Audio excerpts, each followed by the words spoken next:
Loki season 2 episode 3 start होता है रेवोना लेंसलेयर के साथ एग्जैक्टली उस मोमेंट से जहां से सीजन 1 में टाइम गेट का यूज करके वो वहां से निकल गई थी मिस मिनट के डायरेक्शन पर, और यहां हम उसे देखते हैं 1868 शिकागो में। अब नोटिस करना यहाँ पर साफ साफ मेंशन है कि ये सीक्रेट टाइमलाइन है। देन मिस मिनट यहाँ रिवील करती है कि ये हु ही रिमेन का ही प्लान था कि उसके मरने के बाद टीवी का जो हैंडबुक है जो कि ओबी ने लिखा है उसको अर्लियर वेरिएंट तक पहुंचा दिया जाए। अब यहीं से ये भी क्लियर हो जाता है कि ओरोबोरस यानी ओबी का कैरेक्टर कितना इंपॉर्टेंट है, जो कि मैं फर्स्ट एपिसोड से बोल ही रहा हूँ। और यही हैंडबुक एक मेन रीजन है कि उसकी मेमोरी को वाइप नहीं किया गया। अगर उसकी मेमोरी को वाइप किया गया होता तो टीवी में जो भी टेक्नोलॉजी है, जो भी डिवाइसेस हैं, उसकी नॉलेज किसी को भी नहीं होती। और यहाँ पर यह भी थॉट आता है कि ओबी ही ओरिजिनल क्रिएटर है क्या इन डिवाइस का, और कैंग के वेरिएंट उसका यूज कर रहे हैं बस उसके गाइड बुक के लिए, क्योंकि यहाँ पर लिटरली ऐसा होते हुए दिखाया गया है। मुझे भी ऐसा लगने लगा है कि ओबी वन ऑफ द कैंग का वेरिएंट होगा, क्योंकि एपिसोड 1 से ही क्लियरली एस्टेब्लिश कर दिया है कि वो बहुत ही इंपॉर्टेंट कैरेक्टर है, one of the only character है जिसकी मेमोरी को वाइप नहीं किया गया। खैर यहीं पर जो बुक है रेवोना ने कैंग के एक वेरिएंट को विक्टर टाइमली को दे दिया, और वहीं से एक ब्रांच टाइमलाइन की शुरुआत हुई। क्योंकि जब रेंसलेयर को ट्रेस करते हुए मोबियस एंड लोकी जब यहाँ आते हैं तो 1868 में, देन 1893 में, तो क्लियरली आप देख सकते हो जो 1893 का टाइमलाइन है उसके नीचे क्लियरली ब्रांच टाइमलाइन मेंशन किया गया है, और इसी टाइमलाइन में विक्टर टाइमली भी है। और हाँ, जहाँ लोकी एंड मोबियस खड़े हैं ये विक्टर टाइमली का ही घर है, और ये वही विंडो है जहाँ से रेंसलेयर ने हैंडबुक को फेंका था, और उसके बाद से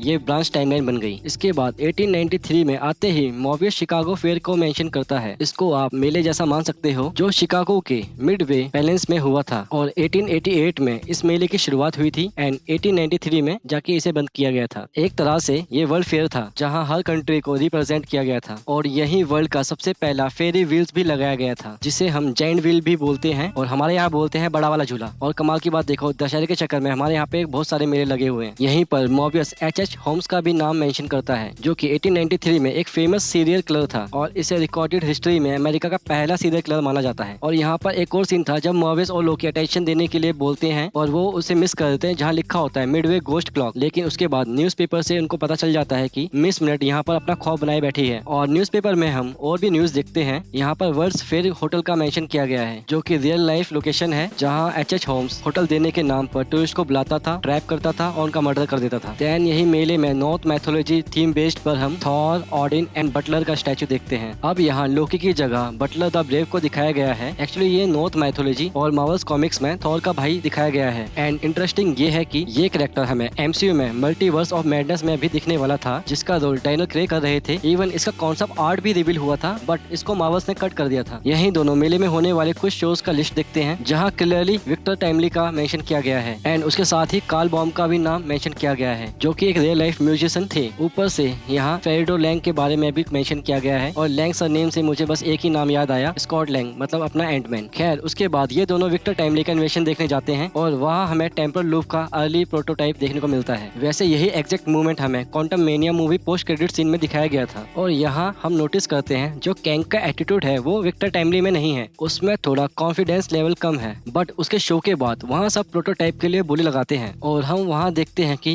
विक्टर टाइमली स्मार्ट है पर चूना लगाने में आगे सब टाइमली के पीछे पड़ जाते हैं। और यहाँ एक नोटिस करने वाली चीज है जो कि आप देख सकते हो, वो एक इजिप्शियन थीम लोकेशन पर जाकर छुप जाता है। अब ये इजिप्शियन थीम इसलिए इम्पोर्टेंट है क्योंकि कैंग का इजिप्शियन से बहुत पुराना कनेक्शन है। वहाँ जब उसे टाइम ट्रेवल के बारे में पता चला था तब वो पास्ट में जाकर एशियन इजिप्ट में बस गया था, और रामाटूट नाम का एक फेरो बनकर वहाँ रूल करने लगा था। इवन कैंग के इसी वेरिएंट का रेफरेंस हमें मून नाइट सीरीज में मिल चुका है, जो कि आप अभी स्क्रीन में देख ही रहे हो, और सीजन 2 के हर एपिसोड में मून नाइट का रेफरेंस हमें मिलता ही है। अगर आप मेरा ब्रेकडाउन फॉलो कर रहे होंगे तो आपको पता होगा। देन वहीं सिल्वी पहुंच जाती है और उस वेरिएंट को मारने का ट्राई करती है, और यहाँ पर पता नहीं क्यों सिल्वी पर मुझे गुस्सा आ रहा था। बिल्कुल सेल्फिश होकर वो उसको मारने की कोशिश करती है। उसके बाद लोकी एंड सिल्वी के बीच बचाव में विक्टर टाइमली वहाँ से भाग जाता है और रेंसलेयर के साथ अपने रूम पर जाकर पहुँचता है। अब यहाँ पर ऐसे कुछ खास हिडन डिटेल तो नहीं थी, पर इसका पूरा रूम चाइनीज थीम में था। देन वही इन्वेस्टर के आ जाने से वो दोनों इधर से भी भाग जाते हैं, और यहाँ से वो शिप लेकर टाइमली की लैब पर बढ़ने लगते हैं। अब यहाँ पर एक इंटरेस्टिंग डिटेल है, अगर आप नोटिस करोगे तो बोट का नाम है SS हेरोन। देखो SS शिप और बोट में मोस्टली यूज होता है। SS मीन सी शिप के लिए, and Heron I think Loki season 1 के डायरेक्टर के लिए कैट हेरोन का रेफरेंस हो सकता है। यही इसी शिप में विक्टर टाइमली को सारी बातें पता चल जाती हैं कि कैसे रेंसलेयर ने